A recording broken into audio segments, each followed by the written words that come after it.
I'm William Au-Yeung. I'm here with the Vibrant Performance PZ Tuning Time Attack Civic.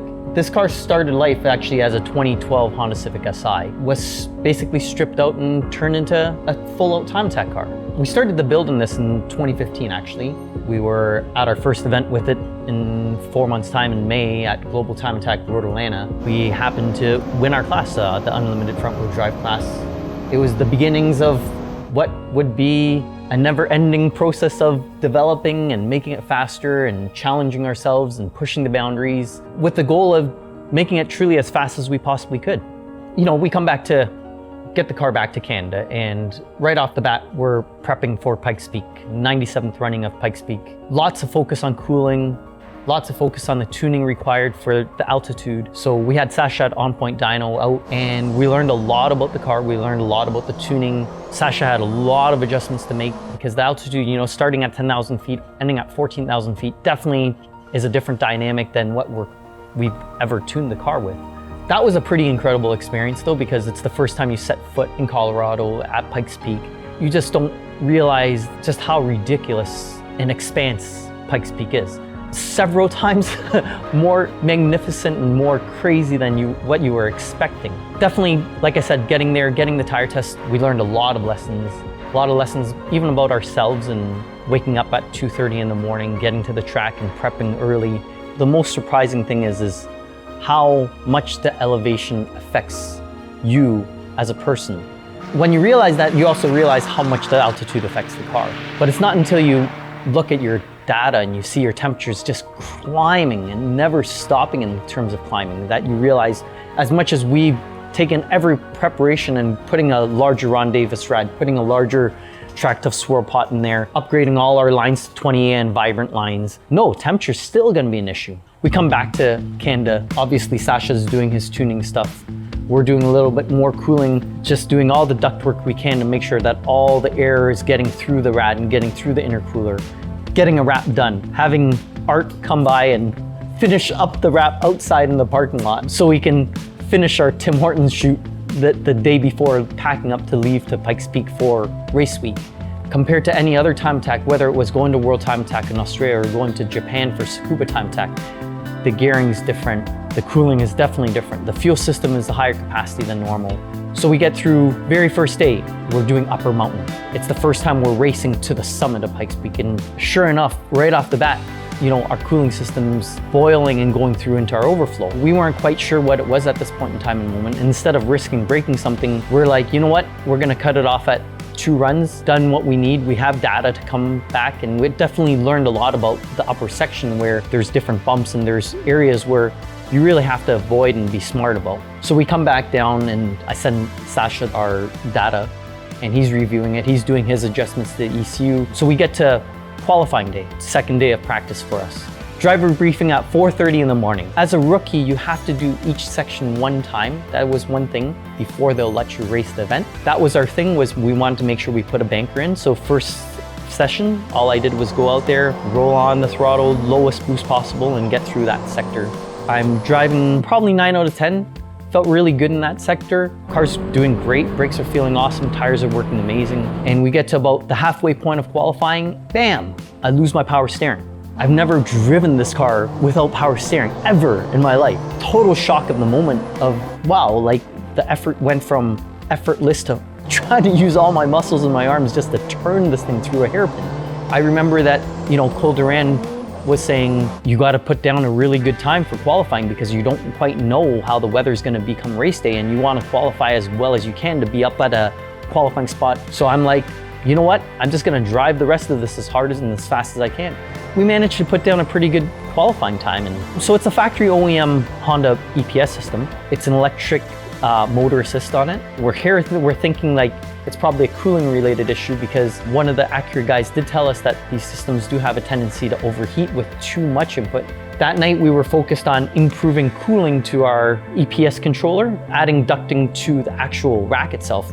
We spent that night actually incorporating a duct right here and putting this ductwork right into the motor assembly And then we put a fan on the EPS controller, thinking that that's probably what it was. 2 minutes into the run, driving harder than I've ever driven. That makes sense. It's just overheating, it's over torquing at that point. So we get into the third practice day, which is Middle Mountain. I felt pretty good at this during the tire test days. So in my mind here, I'm gonna try pretty hard here and just try and really get the best sector time we possibly could. Sure enough, as I'm entering the very first morning practice, the power steering stops working again.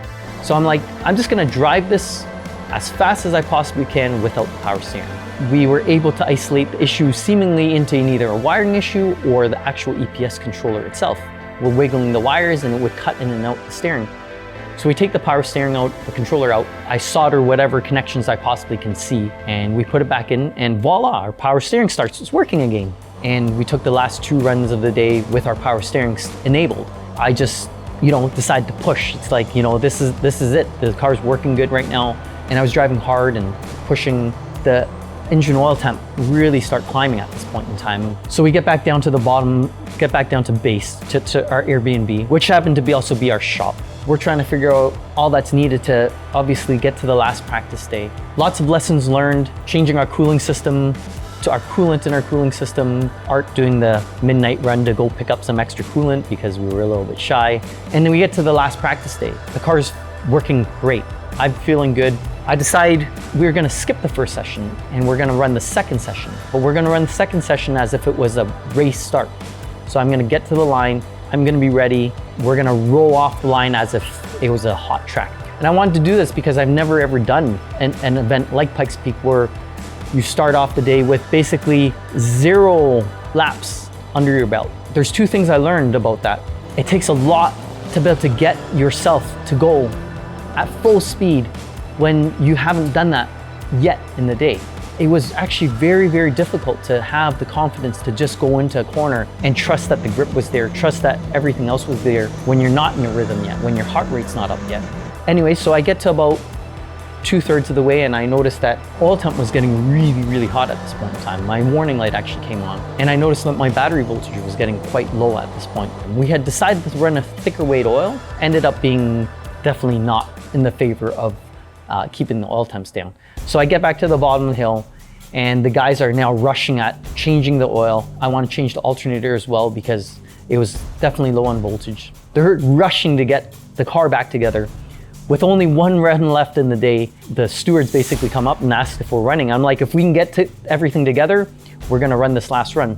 We show up right at the start line and we're the last car on the grid and they're like, you know what, go. Adrenaline's pumping at this point in time. Just drive as hard as we possibly can. This is the first time where I think everything's ready to go. I just started attacking, driving really, really good. Really confident with the car, really confident with the line. Ended up crossing the checkered flag line with a 409, I believe it was, which was definitely my personal best at that time. I want to say it was about 8 or 9 seconds faster than my qualifying time. FanFest was on that night. Let's clean up me, fresh hairdo by Art. This is marketing 101 right here. That was a great time, having 20,000 people from Colorado Springs come out and meet and greet and be able to hand out some Beast Energy cookies. We had a vibrant HD clamp beanbag toss going on. A lot of people came by and gave it a shot and won some cool prizes. So that was pretty exciting. And then instantly a storm came out of nowhere. They were like, yeah, that's it, pack up. What an experience, a lot of fun. Came Saturday, and Saturday was basically get the car ready for race day. We decided we would quickly do some duct work for the oil cooler. We added a water sprayer directly to the oil cooler.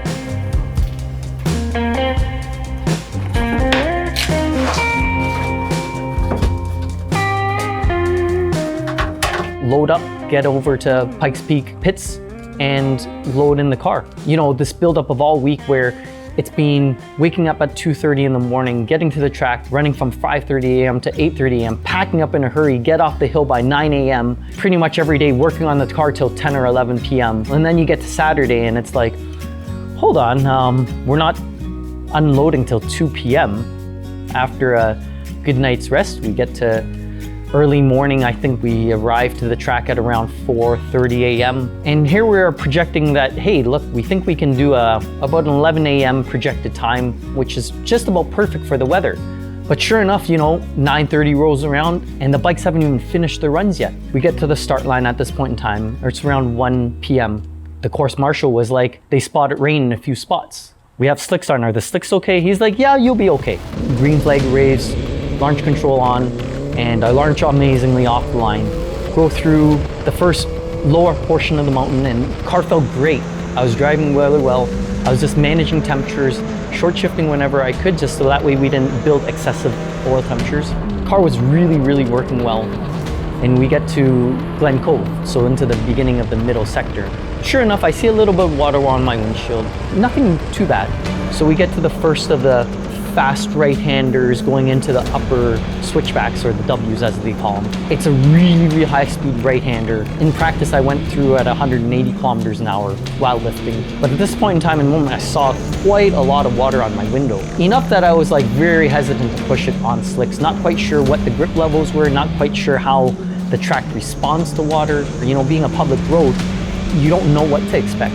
I take it a little bit easier there. We get to the hairpin, I brake hard. Sure enough, there was actually still a reasonable amount of grip. I finish off that section and get to Devil's Playground. Again, the car's just working amazingly, and I had my temperatures well in check at this point. It went from 135 degrees, and it actually started dropping down to 132. And I knew like I could push a little harder and I could get a little more out of that engine. With the higher speed sections of the upper mountain, you also get more cooling just from the higher speeds available. So we get to basically bottomless pit. This was probably the toughest part that I had during practice time. I knew exactly where my good braking points would be and how to get through these sections, and I took those next few lefts just amazingly well. And here we are getting into basically the home stretch, which is going through Boulder Park, and then you have this long, long straightaway that gets into Cog Cut. And as I'm going into Boulder Park, I'm shifting into second gear, and I lost all drive.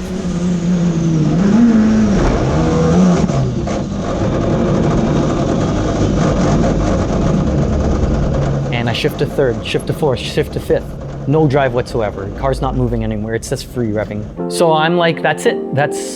It's broken. Get off the road, just make sure that I don't block anybody else.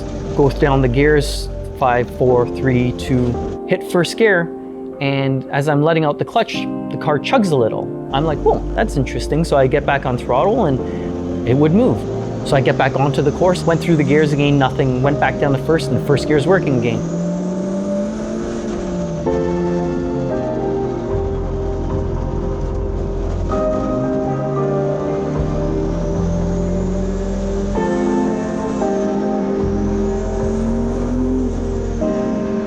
I remember what our very first goal was, and that was to make it to the summit of Pikes Peak. You know what? I'm not gonna give up. I'm gonna just drive the rest of it in first gear, and that's what I did. I finished the last mile and a half in first gear. Crossed the finish line, got the checkered flag. Honestly, probably the greatest sense of accomplishment.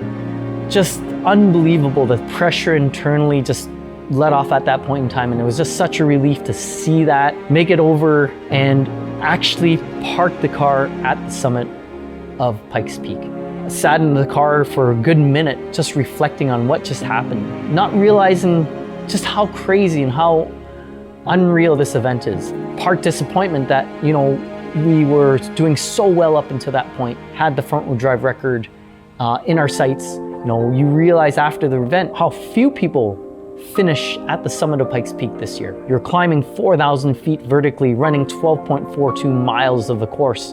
It is absolutely the heaviest abuse you could ever put on a race car. I get out of the car and that was it, Yes, made it, got to the top. I don't think many people could understand just how amazing that felt at that point in time. We ended up finishing the course in just over 11 minutes. Afterwards, you're looking at your sector times, and basically through the first 3 sectors, we were almost 40 seconds ahead of the front wheel drive record. We get back and we ended up earning ourselves a 3rd place in the unlimited class. Brought home this nice piece of hardware. Definitely something that'll go in the trophy case. But now's the challenge of going back and actually taking the record. Definitely won't be our last time at Pikes Peak. We'll definitely be back there, take the lessons we learned, and go after it again.